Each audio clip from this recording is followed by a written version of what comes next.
Barakalloh bolam, baraka top. Biron narsa sezmadingizmi, Mirshab janoblari? Sezdim, havo birdan sovib ketganday bo'ldi. Yo'q, havoni emas. Ana u tilanchini aytyapman. Biron narsa sezdingizmi? Yo'q, oddiy tilanchida.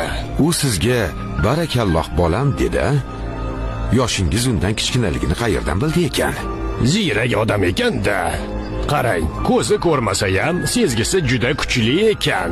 Siz uni nogiron deyapsiz, lekin to'piqlari top-toza. Kuni bilan tilanchilik qilib yuradigan odamning oyog'i shunaqa toza bo'ladimi? Aytmoqchisizki, iya. Qani u bir pasda qayoqqa yo'qoldi? Yaxshilikcha aybingni tan ol. Shunda o'zingga yaxshi bo'ladi. Men Yevropa qo'shinida xizmat qilaman. Arabchani yaxshi bilaman.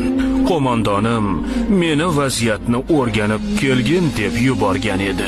Nega aynan masjidning yonida turibsan? Chunki masjid musulmonlarning qalbi hisoblanadi. Masjidga kelganlarga qarab davlatning qudratli yoki zaif ekanini bilib olish mumkin. Masalan, u yerda nimani bilib olish mumkin? Masjidga ko'proq keksalar, qari chollar kelsa, demak, e'tiqodingiz yaxshi emasligiga va dushmanga qarshi jang qilishga kuchingiz yetmasligiga dalil bo'ladi.